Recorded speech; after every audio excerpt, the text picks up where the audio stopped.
Today, as we're celebrating Black History Month in the Cherokee Nation, right here in the Cherokee Nation. Let's give a big round of applause for that celebration.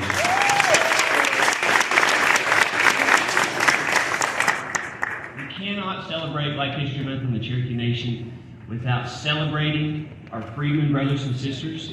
I'm so proud to be here today and be a part of that. You know, I was thinking on the way here about what makes a nation strong, and a strong nation is a nation that embraces its history. But that history has to be its full history, not just the parts that we block out because they aren't pleasant. And so that's what we're doing, that's what the Cherokee Nation has done, and we're going to continue to do because that's what a strong nation does. And so I'm so proud to be here to celebrate that with you. And we are going to go ahead and get started today by recognizing some great folks that we have here with us today. Of course, you will hear from him a little later in the program. But let's recognize our Principal Chief, Mr. Chuck Hoskin, Jr.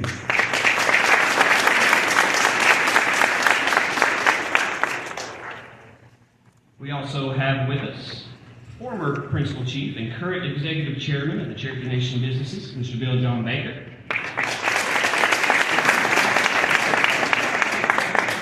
Another person I'm excited to hear from later in the program, our Secretary of State, Ms. Shella Bowling, is here with us.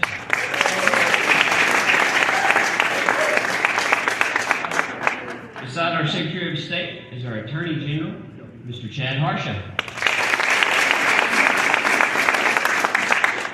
Now, I failed to introduce myself. My name is Kanan Duncan, and I am honored to serve as the Deputy Secretary of State of the Cherokee Nation. From our Tribal Council, from District 12, we have Council Lady Ms. Doris Smith-Patskowski. Representing District 1, Tribal Councilor Sasha Black-Fox-Qualls. And representing District 13, a man that many of you may be familiar with, Councilman Joe Deere.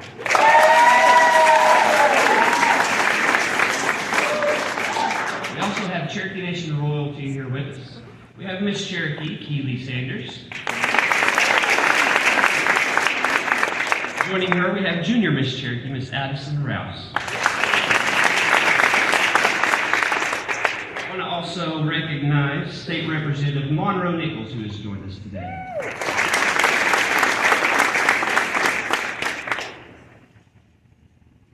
We also have State Representative Miss Regina Goodwin with us here.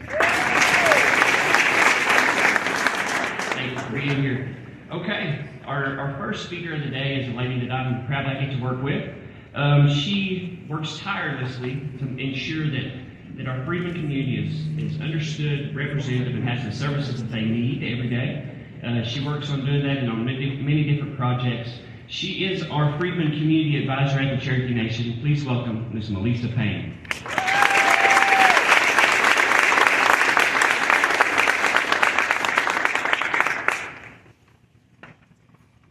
OCO, everyone. Wow, I look back and it's full. Oh, thank you, Kanan, for that introduction. It's an honor to be in the presence of all of you today, celebrating Black History Month with the Cherokee Nation. We have come a long way.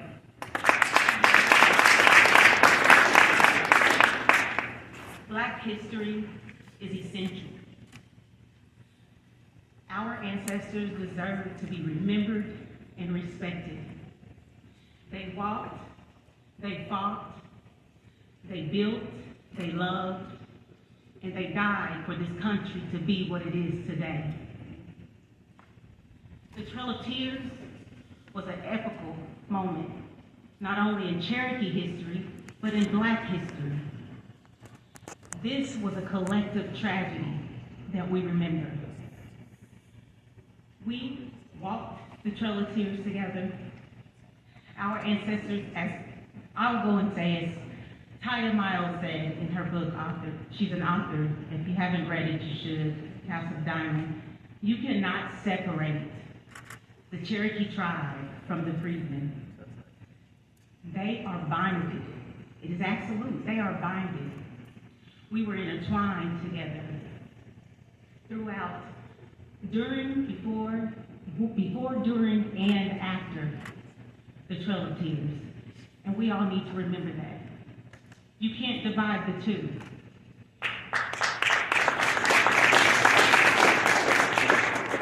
We had children together, which means we shared the same blood. We spoke the same language. We shared the same culture. And it is time for the Freedman descendants to start implementing who they are. Our ancestors did not work so hard to get to the Dawes Roll so that we could be citizens just to say we are citizens. They did this so that we could be a part of the nation.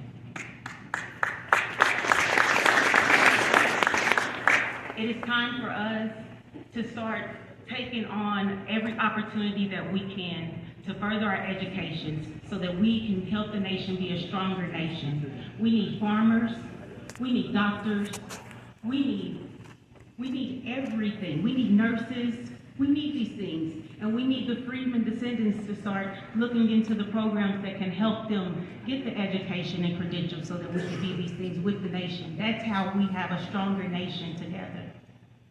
I understand that we utilize some of the programs at the nation, maybe to get some funding or some help, but it is time for us to get involved in this cycle of putting in so that we can grow, so that we can be united, and so that we see more of your faces at the nation working along the side with our fellow sisters and brothers. It is time for us to make a change, you all. That is the whole purpose of this celebration. And I would like to say at this moment, thank you, Chief Chuck Hoskins. You have done a phenomenal job with making a stand. As I said, we have come a long way. And you're going to hear a little bit about the program that we are about to start implementing. We're going to have a task force put together, which has already been done, and you'll hear further about this, but we'll have this task force together and we will be able to look at the data to see where individuals are utilizing different things from the nation, and then we'll see where they lack. And so we'll be able to connect with all of the freedmen, and we'll be able to help you all get the proper understanding about these things so that we can further our education, so that we can be a part of the nation, and so that we can make the nation stronger along with our fellow sisters and brothers. I would like to say to you all, just remember, this is an amazing moment to celebrate, and I'm truly, truly grateful. I'm thankful that all of you come today to join us in this celebration. That in itself is progress. I see all these faces, a lot of familiar faces, and I'm truly thankful. I don't want to hold you too much longer. I'll let a lot of these other individuals speak to you, but it's an honor to serve you all, and I look forward to working with you all even more in the future and now. Thank you.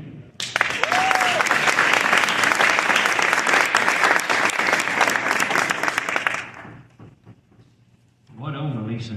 Great words. Let's give her another big round of applause. Those are great words.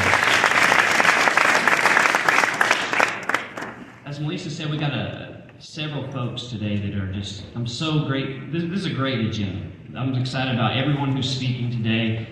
This next lady in particular is a lady that I've followed for many years as I was starting out in my young career. And I'm just so proud to know her and get to witness some of the work that she's done. She has literally helped pave the way for citizenship for Freedman citizens. Ladies and gentlemen, please welcome Miss Marilyn Van.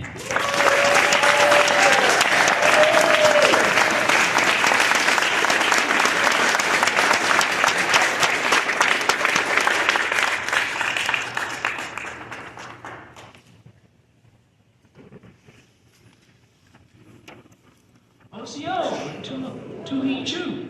So glad to be here, everyone, to see everyone. I want to thank the Honorable Chief Hoskin, my friend, my former councilman from my home district, for the great works that he's done as chief. For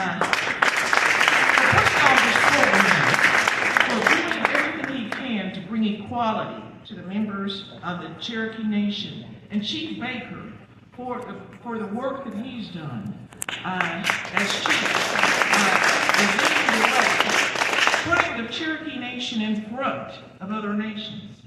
Now, the freedmen people, the freedmen, descendants of freedmen, have been a part of the Cherokee Nation and of the 5 tribes.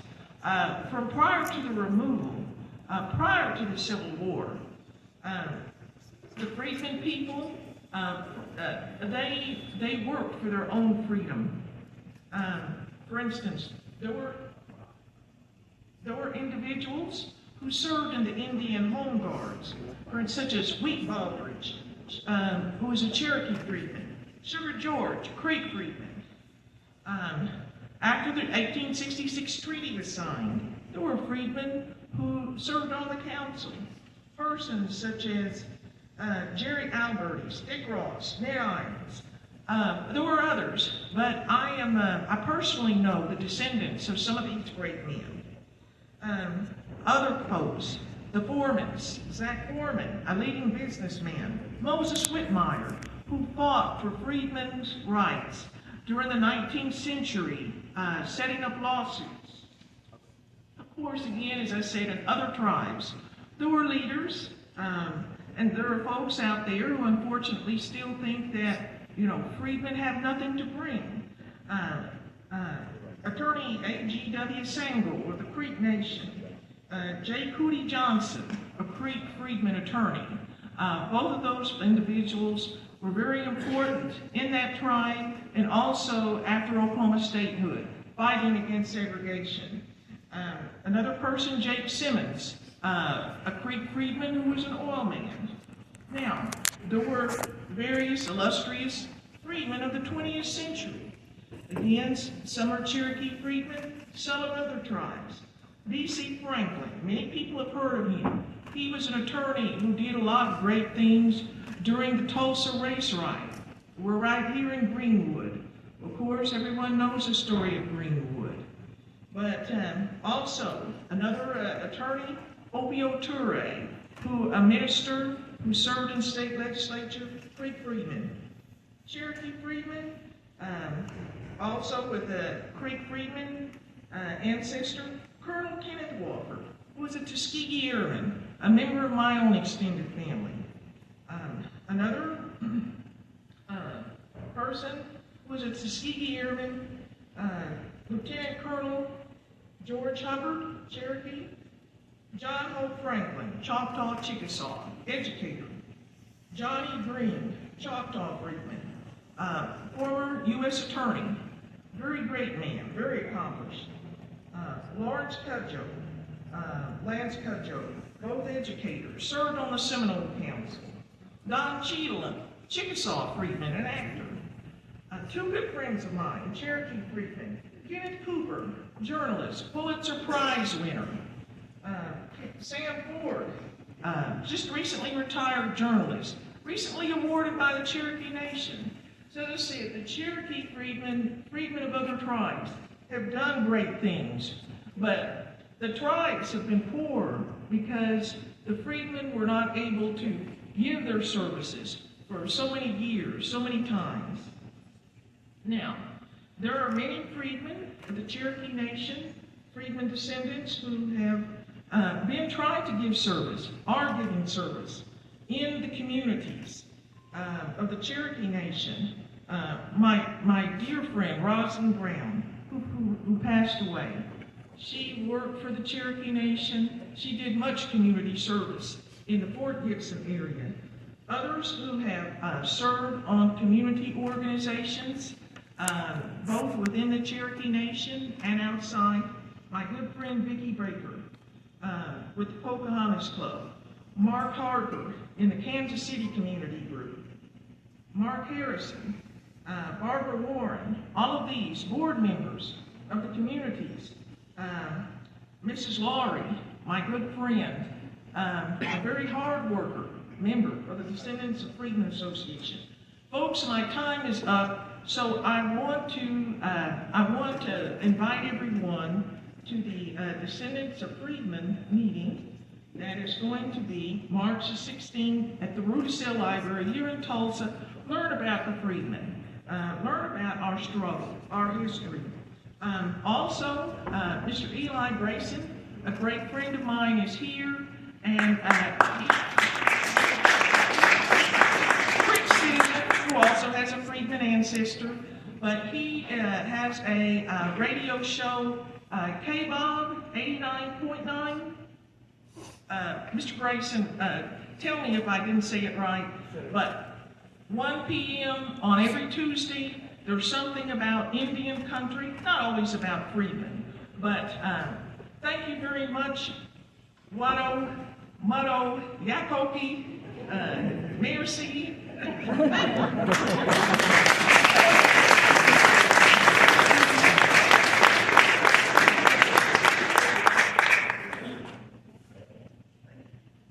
Thank you, Miss Marilyn. It's impressive French, by the way. All right, well, our next speaker is another guy that, judging by the crowd, I know you guys are familiar with him. He works hard here, and it's important what he does. He represents this community. And ladies and gentlemen, let's welcome him to the stage. It's our tribal counselor here in District 13, Mr. Joe Deere.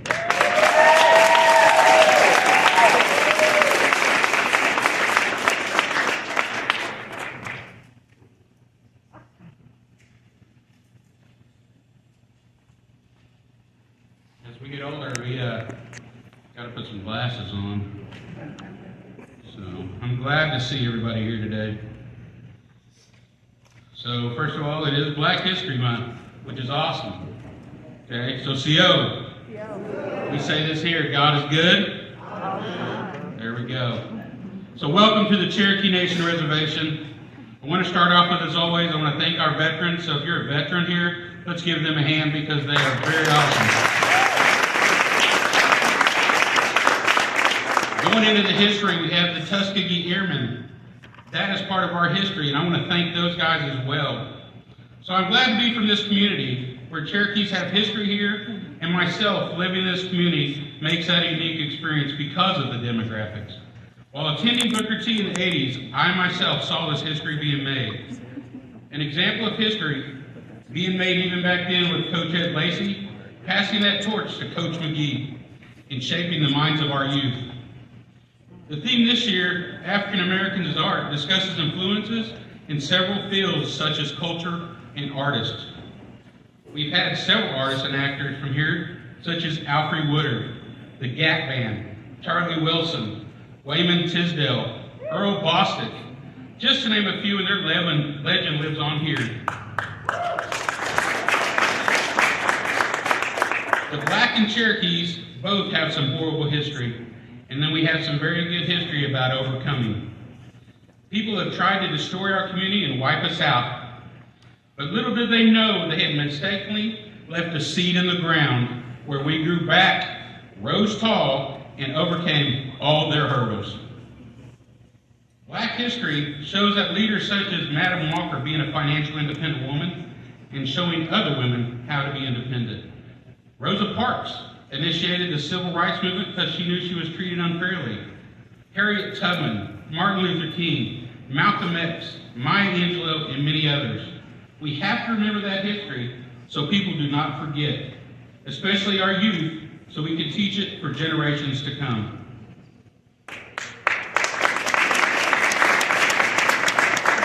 Which leads me to this.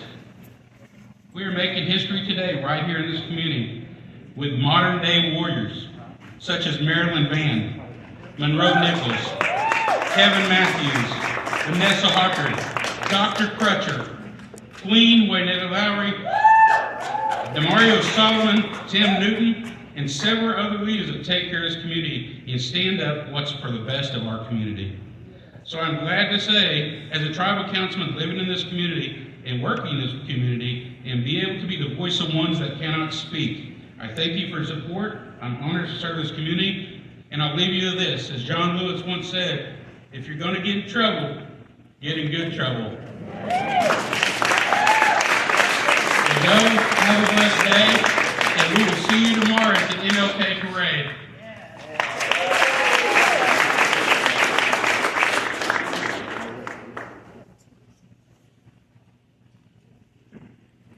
Councilman Deere got so excited he just started throwing stuff.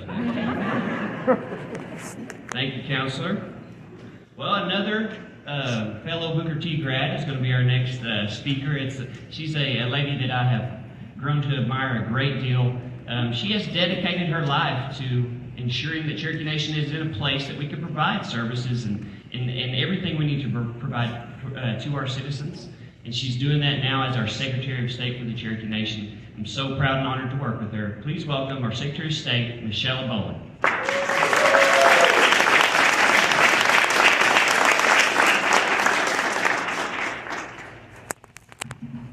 OCO friends, as I stand before you during Black History Month, I am deeply humbled to share a bit of my journey and the progress we've collectively made in the Cherokee Nation. My journey began within Cherokee Nation businesses, where I had the privilege of serving for 19 years as a strategy executive. Most recently, in 2023, I was confirmed by Tribal Council and proudly took oath of office as the first Cherokee Nation citizen of freedman descent to serve in the Tribal Government Administration.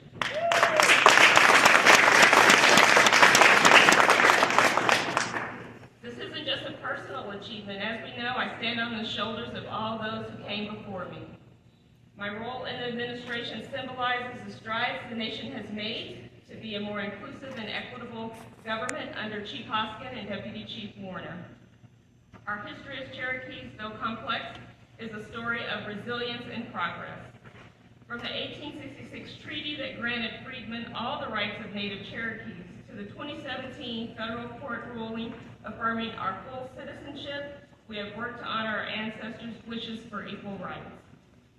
I know it took the tribe and many more. I say thank you, Ms. Marilyn Van, former Chief Bill John Baker, Soba S. Joe Crittenden, and our Tribal Council. That commitment to equality and commitment to fulfilling a federal treaty right, the law of the land, makes us a stronger tribal nation and a more united government. Chief Hoskin has repeatedly and openly apologized for the past enslavement of freedmen and has actively pursued a trajectory of progressive change and amends. His testimony before Congress on freedmen citizenship emphasizes Cherokee Nation's dedication to upholding treaty rights. In my role as Secretary of State, I am part of an administration that prioritizes community building, initiatives that support the value of the Doogie, the power of working together for the common good, and the expansion of services and programs that build up our families across the reservation and across the country.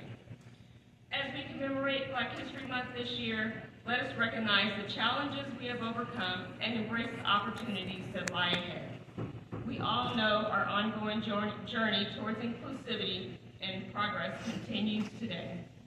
And together, through family, community, and culture, we can continue to shape a future where every Cherokee citizen can play a crucial role in the success and prosperity of our tribe.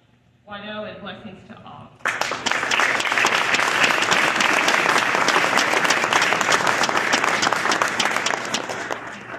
Thank you, Secretary. Outstanding. That was wonderful. At this time, it is another great honor to introduce this gentleman. I count myself lucky that I get to introduce him often. Today is special, though, because of the passion and effort of the subject matter that he's worked towards on this. I watched an interview a few years back where Chief Hoskin was talking with CNN about the freedmen, and he said something that was simple, but it always stuck with me. He said the Cherokee Nation is a better nation for having recognized freedmen rights.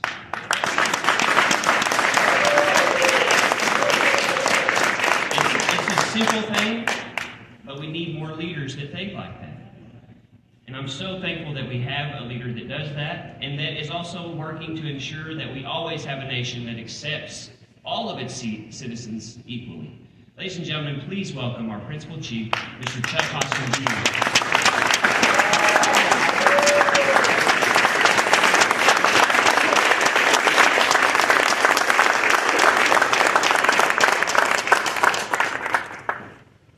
Deputy Secretary of State Duncan, ladies and gentlemen, this is the way it ought to be. We ought to be in the Cherokee Nation Reservation right here in Greenwood celebrating Black history. That's what we ought to be doing. My friends, black history is beautiful and it's powerful. It has chapters of darkness and sorrow, and it's got chapters of brightness and triumph. It reminds me a lot of Cherokee history, doesn't it? The fact is, Cherokee history and black history are inextricably linked. You've heard that from the speakers that have been up here. Well, the evidence of that is everywhere. It's even in this neighborhood that was and is the Cherokee Nation, and through which events like the allotment of our land and the Tulsa Race Massacre shaped our past, shapes our present, and shapes our future. Let's go back a little bit further. February the 18th, 1863, the Cherokee Nation abolished slavery. For generations prior to that, we enslaved other human beings, we enslaved black people under our own laws. We built up our nation, maintained and built an economic foothold on the backs of slaves. It was wrong. It was a dark chapter. It was a chapter that stained our nation, and that stain remains. I've made comments similar to these on many occasions. I've said it to the Senate of the United States. I've said it to the United States House of Representatives. I've said it to audiences across this reservation and across this country, the Cherokee and non-Cherokee alike. I reaffirm today what I have said previously and what ought to be said by anyone who holds this position and who's honest about the history. I've offered an apology for the enslavement of black people as chief of the Cherokee Nation, and I offer it to the descendants of freedmen who are here today and those listening, an apology from the Cherokee Nation for those actions.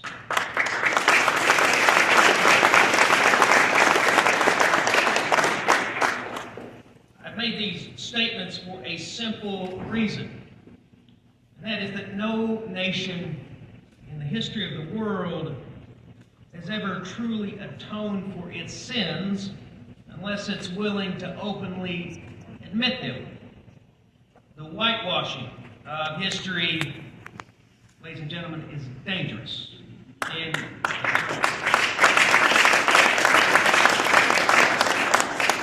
And it is sad to say that the whitewashing of history is coming back into fashion in some parts of this country, but not in the Cherokee Nation. Not in this country. At the Cherokee Nation, we will speak the truth about our past, even when it's difficult to admit. As we join the rest of the country in celebrating Black History Month, this is the time to lean into the subject and talk about the consequences and the legacy of slavery. There's fortunately more to the story. After we abolished slavery, February the 18th, 1863, and in the wake of the United States Civil War in 1865, we signed a treaty with the United States. In the Treaty of 1866, we agreed to many things. Our ancestors agreed to never enslave other human beings again. We agreed to forever grant freed slaves and their descendants, quoting from Article 7, all the rights of Native Cherokees. Now think about a couple of things as you think about what our ancestors did in 1866. First, our ancestors, in signing that treaty, preserved every single right that we had ever secured in all of the previous treaties with the United States that were not struck out of the Treaty of 1866. What does that mean? It means a great deal. For example, it means that our ancestors hung on to the very reservation that we so proudly defend today, and and so proudly use as evidence of our right to exist as a sovereign nation.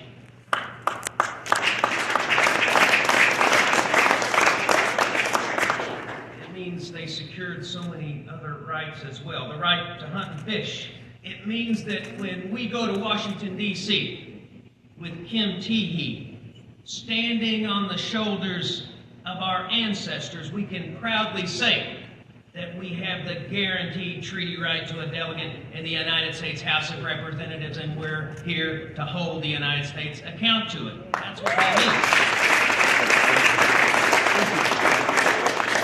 means. If you think about all the rights that our ancestors secured in the Treaty of 1866, you can see that it is perhaps the single most important agreement that we have with the United States. It's true that our ancestors' backs were against the wall in 1866, resulting from the great split that we suffered during the Civil War. It's true that we ceded a great deal in the Treaty of 1866, and that what we ceded did great injury, lasting injury, to our nation. But our ancestors were facing the forces of history. They were facing the consequences of their own actions, and they chose to forge ahead. They chose to forge an agreement, a powerful agreement with the United States that kept the Cherokee Nation from being destroyed. Now, the second thing I would encourage you to think about, as you think about what our ancestors did in 1866, is to remember the language in the treaty about ending slavery forever and about granting freedmen and their descendants, quote, all the rights of native Cherokees. During the period of a few decades after the treaty, and Marilyn Vann mentioned this, freedmen not only exercised their civil rights, they proudly served in this government. We knew then what the treaty meant, and we know now what the treaty meant. We know what it says. My fellow Cherokees and our friends, we know what the treaty says, and we know what it does not say. The treaty doesn't say that freedmen and their descendants get some of the rights of native Cherokees. The treaty doesn't say they get all of the rights some of the time.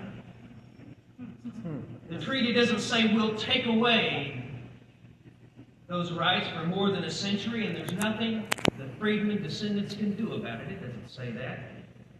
Here's what else it does not say. I feel very strongly about this, and I think it's something that we all must think about. The Treaty of 1866 does not say that in the 21st century that freedmen descendants have to beg at the ballot box for this government to keep its promises.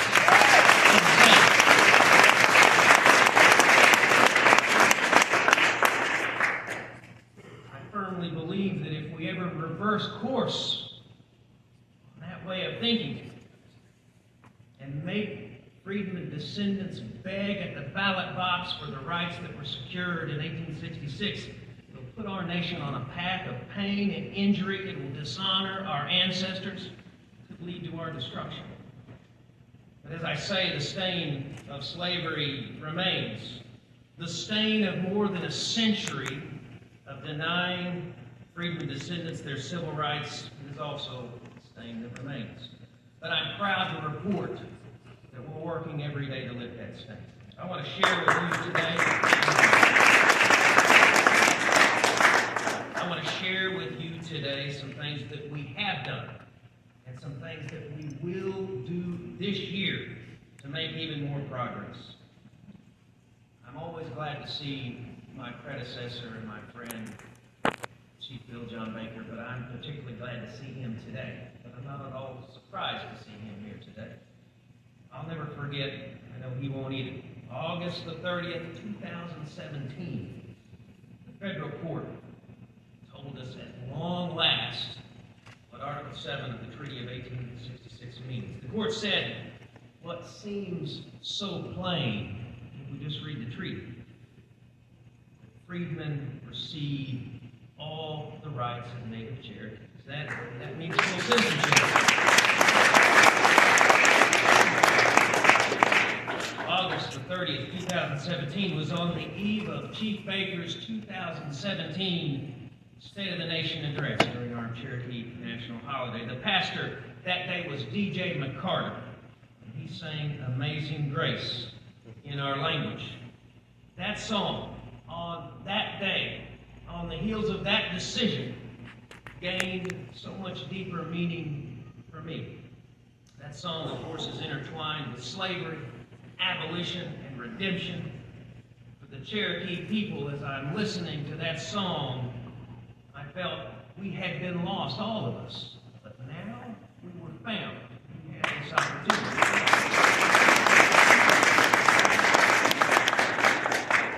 I was Chief Baker's Secretary of State at that time. Chief Baker's direction to his administration was straightforward. Make sure we do what we said we would do on paper, but go further. He told us to embrace not only the letter of the law, but the spirit of the law. I did my level best to help carry out that directive while I served him, and I've done my level best to continue doing so as I've served all of you as Chief. Deputy Chief Warner and a great many other leaders have been right there with us. In 2020, I signed the Executive Order on Equality. We directed our departments to take action to remove the badges of generations of denying freedmen descendants their civil rights. That included removing antiquated language from some of our program and services materials. We directed our departments to get off the well-worn paths and go engage directly with freedmen communities. We also picked up where Chief Baker left off, keeping Rosalind Brown, a great warrior for the rights of freedmen, as our advisor on the subject. She passed away in 2020. I didn't have to look far for her replacement. Her daughter, you've heard from her today. You know her. Melissa Payne picked up the torch, holds that position today. Let's recognize her again.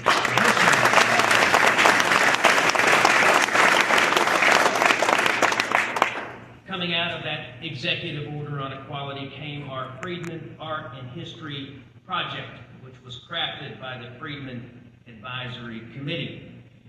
This is, I think, perhaps the most impactful thing that we have done to make progress on this issue, to strike a blow for equality.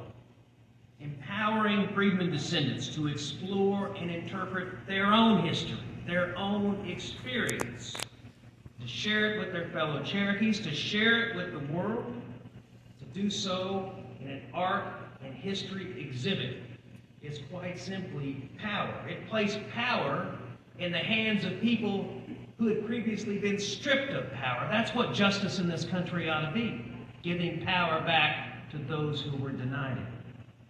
The thousands of people who took the time to see the exhibit had to face some difficult truths, and the truth, as they say, sets us free. I think that's what happened with this exhibit. We're all better for having experienced this exhibit. I'm proud that this exhibit will continue on in other museums, and it will be available online for more people to see. I'm also proud of all of the talented men and women that Deputy Chief Warner and I have placed in leadership. You've heard from some of them today. That includes some of the appointed posts. I'm particularly proud, though, that some of these talented leaders happen to be Cherokee citizens of freedmen descent. They've been recognized, but I need to acknowledge once again some of these individuals. I've got to recognize the person who holds a seat on the Cherokee Nation Environmental Protection Commission. This is an office that has to be confirmed by the council. Keep in mind that it wasn't since 2017 that freedmen even enjoyed full citizenship. Marilyn Vann, though, today holds the post of Environmental Protection Commissioner.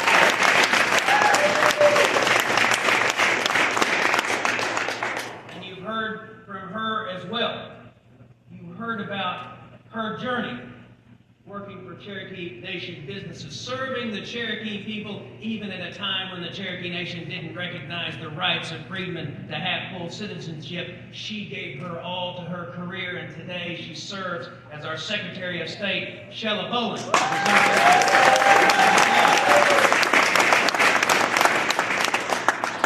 The opportunity to find the best and the brightest, to diversify our ranks, to make sure our government reflects the people that it serves is an opportunity that Deputy Chief Warner and I treasure. My fellow Cherokees, on the vital subject of reconciliation and equality, we've got more work to do. Let's start more of that work today. Today we'll take 3 actions. First, we'll launch an effort in the Congress and in the courts to destroy the separate and unequal system of justice for Cherokee citizens of freedom and dissent under federal law. I thought we outlawed so-called separate but equal in this country in 1954. Somewhere, I'm sure I read that the United States insists that the Cherokee Nation give full, equal rights to the descendants of Cherokee slaves. I'm certain I read that somewhere. Our Constitution, our statutes, our executive order on equality makes clear that the order of the day in the Cherokee Nation is equality and that we accept nothing less. Yet the United States does not see it that way. The law of the land, which has been made so relevant to all of our lives under the McGirt case, excludes Cherokee citizens of freedom and dissent from the guarantees of exclusive federal and tribal jurisdiction under the McGirt case. As we speak, if a Cherokee citizen of freedom and dissent is accused of a crime, he can and will be hauled into state court. His status as a Cherokee Nation citizen will be completely ignored. Our message today is that this is simply intolerable.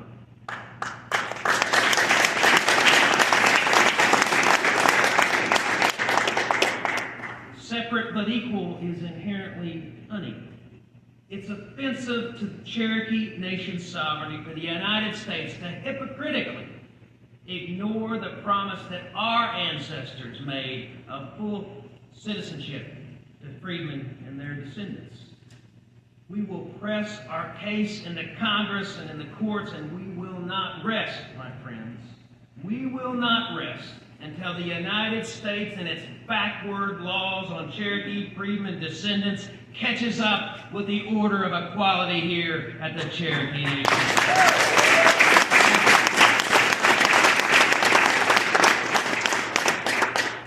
The second action we're taking today is we'll expand the executive order on equality. We will measure whether Cherokee citizens of freedom and dissent are equal in fact, not just equal by the letter of the law.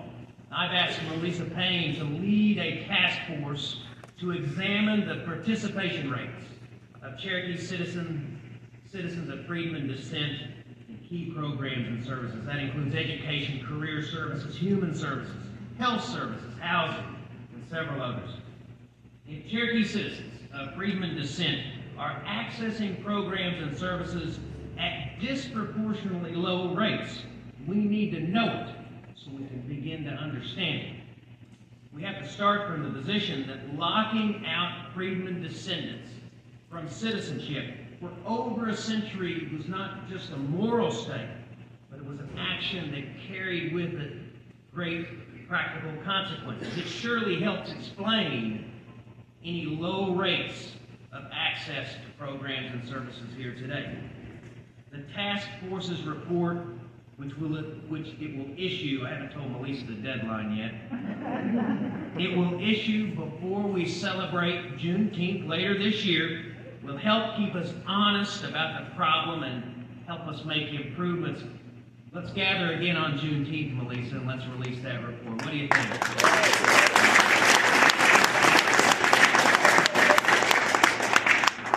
And the third action we will take today is signing a lease with the North Tulsa Cherokee Community Organization. I know they're here today.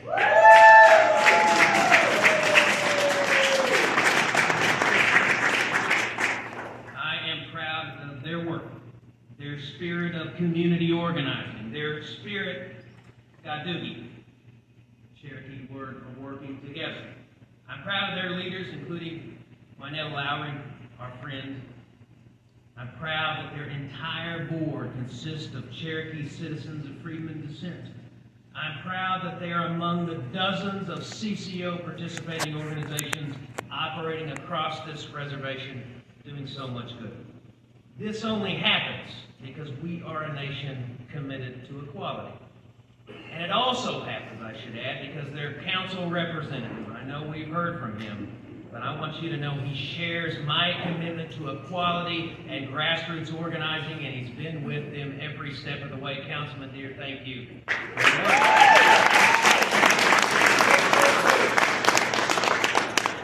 This lease will be for a community building in North Tulsa, the first one we've ever had. It's located near 46th Street North in Peoria, the site of the former Sunrise Baptist Church. It sits on 10 acres, and it will be of great service to a part of our reservation that has simply been underserved. We will invest the resources necessary to make that property a showcase.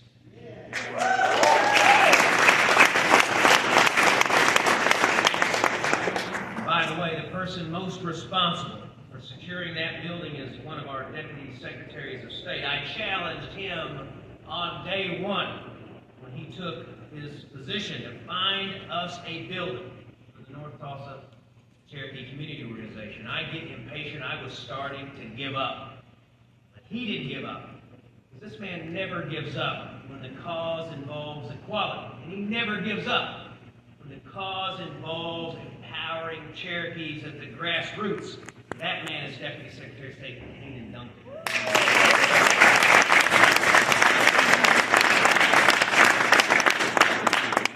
My fellow Cherokees and all of the friends of the Cherokee people who are here today, we've got so much work to do to lift the stain of slavery and the denial of civil rights that has plagued us now across 3 centuries. But I am proud of the progress that we're making. I have children and grandchildren. In fact, the first daughter of the Cherokee Nation is here on the front row.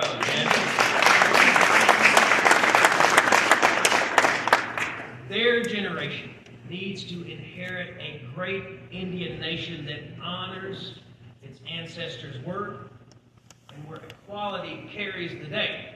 That's what they deserve. That's what their generation deserves, and that means it's the responsibility of this generation to secure that, and we're busy about it. We've got a phrase that we use a lot in this second Hoskin-Warner term, and it's a simple phrase, and the phrase is Cherokee goodness. That's what we're about today. Now, signs of greatness are all around us throughout the Cherokee Nation. We see it, for example, in our health system, which leads Indian country and I think is on the way to leading the world as a system of wellness. We see greatness in our government budget, which tops $3 billion. We see it in parts of that budget, including our $19 million annual investment in higher education. We see it in our multi-billion-dollar business empire. It's not hard to spot Cherokee greatness. It's not hard to put it on a spreadsheet. Cherokee goodness, though, is more difficult to measure. But we know it when we see it. We know it when we see it. I say anytime we're brave enough to confront our past misdeeds, ladies and gentlemen, I think that's Cherokee goodness. I say anytime we work to reconcile our past with a commitment to do better by those we have wronged, you know that's Cherokee goodness. I say any effort to ensure equality among our citizens, without a doubt, is the kind of Cherokee goodness that makes this nation so great. Thank you all very much.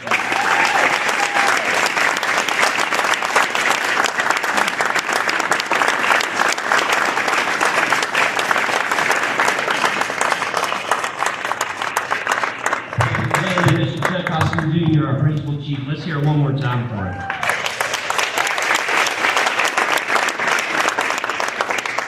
Well, thank goodness for Cherokee goodness, Chief. Well, that is almost all of our ceremony at this time. We are going to sign these actions that Chief just announced.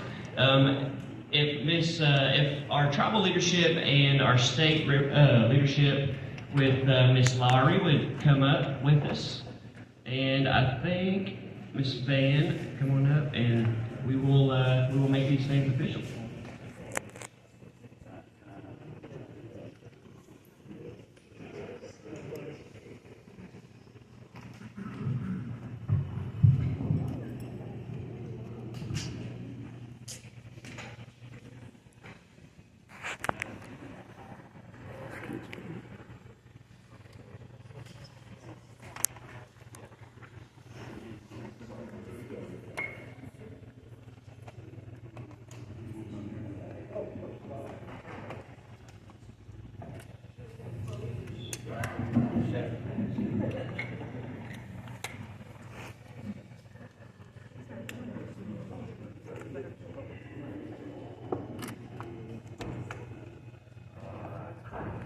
Well, ladies and gentlemen, wonderful day in the Cherokee Nation. We will now read, and I'll affix my signature to the Black History Month proclamation here in the Cherokee Nation. I want to thank everyone for gathering with us today.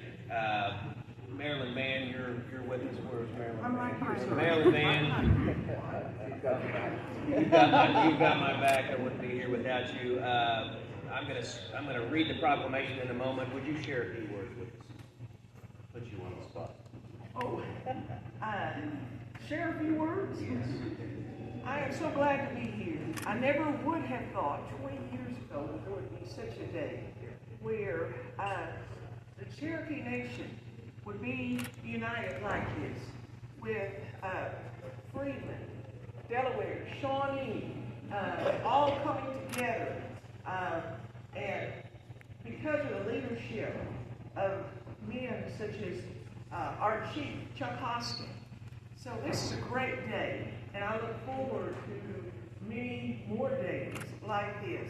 Other Black History programs and other programs of unity in this great nation. I have always said that the Cherokee Nation can be the greatest nation, Indian nation, in this whole country, that we can just have unity and not leadership gaining power on the backs of disenrollment of tribal minorities.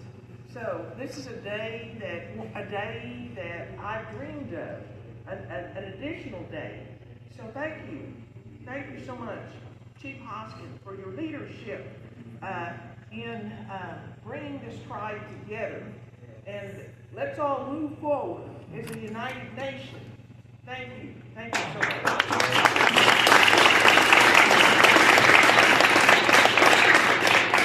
We will now read the proclamation making this month Black History Month in the Cherokee Nation. Whereas National Black History Month, we celebrate contributions and legacy of Black Cherokees, freedmen citizens, and their descendants within our government, our culture, and our Cherokee society. Whereas Cherokee history is Black history, the two are inextricably linked. And whereas in the Cherokee Nation, the order of the day is equality, and we will accept nothing less. And whereas for the Cherokee Nation, we will speak the truth of our past, even when the truth is difficult. Nearly 161 years ago, on February the 18th, 1863, Cherokee Nation abolished slavery. But for generations prior to that, our government enslaved Black people under our own laws. And whereas we are on a path of reconciliation, but we must do more each day to embrace the spirit of equality. And whereas Cherokee Nation is a better nation for having recognized full and equal citizenship of freedmen descendants, and whereas it is of the utmost importance that we are cognizant of the history of our nation, cognizant of the freedmen and Black Cherokee experience, and are committed to enhancing those stories, how those voices are included and represented within the Cherokee story. And whereas the Cherokee Nation will be further enriched and the cause of equality further enhanced by celebrating Black history as part of the whole and complete Cherokee story. Now, therefore, I, Chuck Hoskin Jr., Principal Chief of the Cherokee Nation, do hereby proclaim February 2024 in the Cherokee Nation as Black History Month.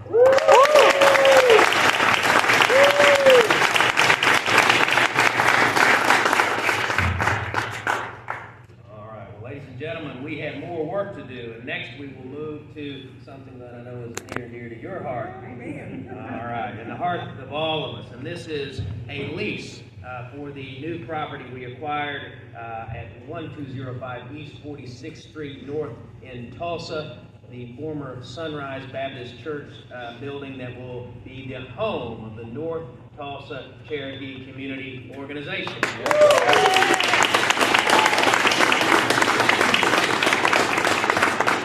And there's many people involved that brought us to this day. We want to hear from Ms. Lowry in a moment, representing NTCCO. I want to thank Councilman Deere for his leadership in terms of community organizing, not only with this organization, but others across his district. I want to thank the Deputy Secretary of State of the Cherokee Nation, Kanan Duncan, for his efforts to make sure we found a facility that was worthy of the Cherokee Nation and the great efforts of NTCCO. I want to assure the organization that in short order we will get about the business of remodeling that facility, making it a showcase, and investing the resources necessary to make sure that we achieve the great ends that this organization sets about to achieve, and that is the preservation of Cherokee culture and history, serving the community and creating a safe and wonderful place for families, for elders, for children. Ms. Lowry, would you share a few words with us before we affix our signature to this? Woo! I just want to say thank you.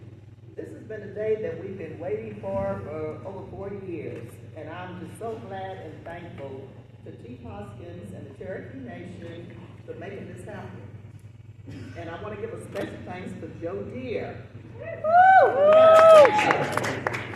That he's going to see to it that we've got a community building in North Tulsa, and we've been waiting for this for a long time. And I would like to thank Marilyn Van for recommending me for the position of the North Tulsa liaison to Joe Deere when he first got elected as the council representative. Thank you, Marilyn. I will always cherish you and your friendship. And thank you, Joe. I've been right there, and you've been right there with me. Thank you, Chief Hoskins, and thank you, Kanan, for not hanging up on me when I kept bugging. Thank you all. Well, thank you, and they've been mentioned, but I would like to ask Councilman Deere and Deputy Secretary Duncan to share a few words. Councilman Deere, thank you for your efforts, and please share a few words with us. Well, isn't it great? It's Black History Month, and we have our Black history, our Cherokee history. We have a month, but we celebrate it all year, because we have a lot of great people that have worked from beginning till now. So when we first came in here and went into office, I found Wynetta. I've known Marilyn for years, and we've been fighting that case for the freedmen. And the one thing we didn't have here was services. So when we talked about the voice, I went to Chief when he first got elected, and I got elected, and said, "Here's what I need, Chief." And I gave him a quote. He's going to remember. I said, "We need to be a chief that put a building in North Tulsa, or a chief that talked about it." But he came through with his words, and he stood through his words, and we have a building in North Tulsa. So I want to say thank you, Chief Hoskins, thanks, Kanan, for helping that, and everybody else involved, because it's always teamwork. Like we say, good doogie, work together, lift people up. Thank you. What else? Secretary Duncan, thank you for your work on this. You did not give up, even though there were times when we thought we couldn't find the right spot, but you kept on pressing forward. Please share a few words with us, sir. Well, I'm excited that this day is finally here. It's about bringing resources to this community, and this community is the Cherokee Nation, and it deserves all the resources that we can supply. And we're going to do that in many different ways, but I'm excited that we're bringing resources through the grassroots level, through the North Tulsa Community Board, and it's just a great day, because this is Cherokee Nation, and we want to make that known from here on out. Yes.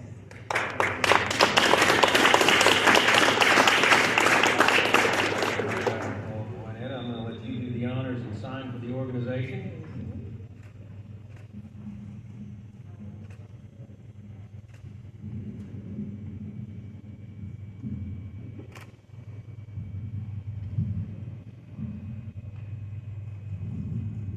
All right, it's official.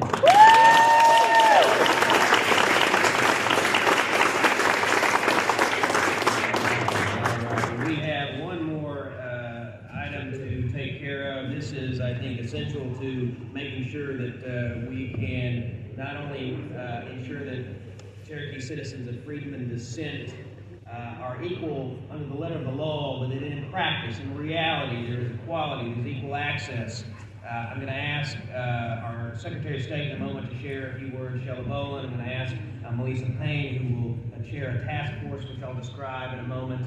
And of course, we'll identify the people that are on that task force. But this is an expansion of our executive order on equality. In 2020, November of 2020, the executive order on equality established a baseline in the Cherokee Nation, that we are equal citizens throughout the Cherokee Nation, that we take active efforts in this government, in this administration, to make sure we lived up to that. And that meant that our departments were going into freedmen communities and engaging. It means that we rid our programs of antiquated wording and materials that may have been from a bygone era. And I'm proud of the work that we've done implementing the executive order since 2020. Now it's time to expand it. The issue is confronting the consequences of denying Cherokee citizens of freedom and dissent their civil rights, their access to citizenship, and therefore their access to programs and services for generations. That surely comes at some consequence. We know anecdotally there are challenges for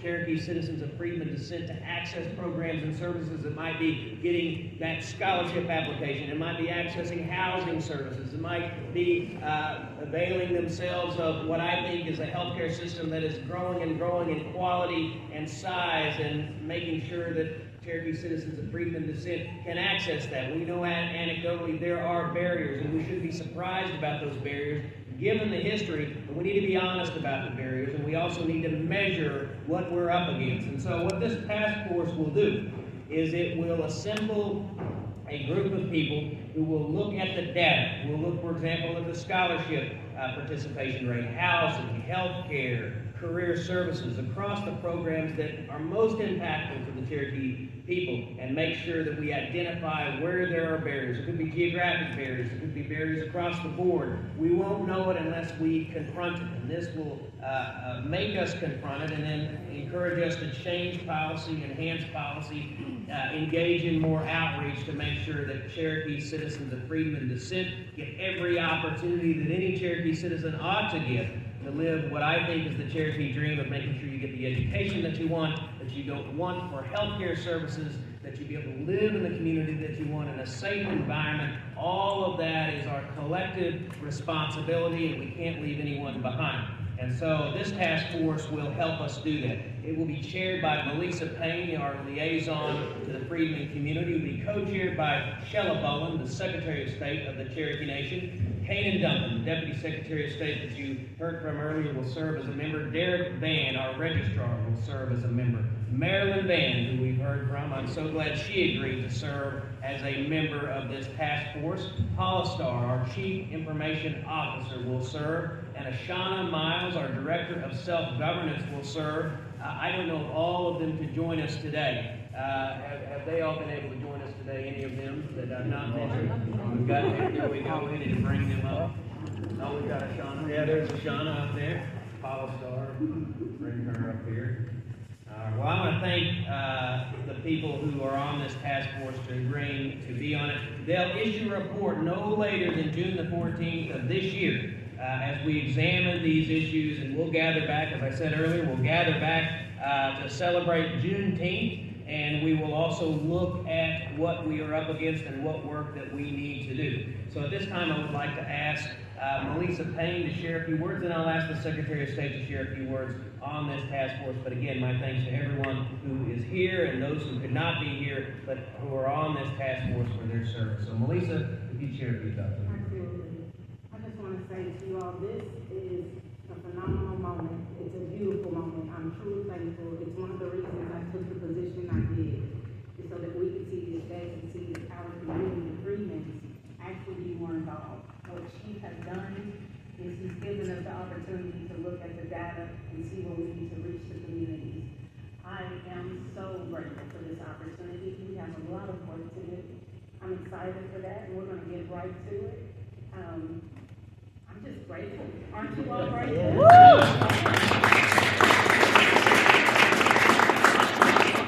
Lisa, thank you for your leadership. I want to ask the Secretary of State of the Cherokee Nation, Shella Boland, to share a few words. Secretary, in addition to examining the participation of Cherokee citizens of freedom of descent in key programs, this also reaffirms something that I know is important to you, it's important to me, it's important to the whole administration, which is making sure our programs and services engage with the freedmen community. That means going into the communities, that means going to the meetings, that means going out into the communities in terms of events and making sure that the Cherokee Nation has a presence there and that there is an understanding and a dialogue about what programs and services this government has to offer and what obligations there are as citizens and what opportunities there are as citizens. We can't do that unless we take real action to get into the communities, and I know that will be part of your role in addition to serving on the task force. Thank you for your leadership, and thank you also for what you're going to do with the task force.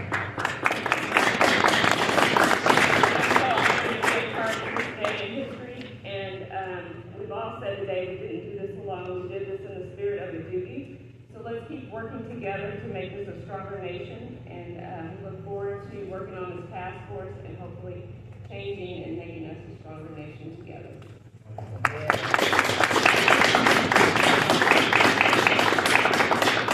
All right, and so today, February the 16th, 2024, we will expand the Cherokee Nation Executive Order on Equality.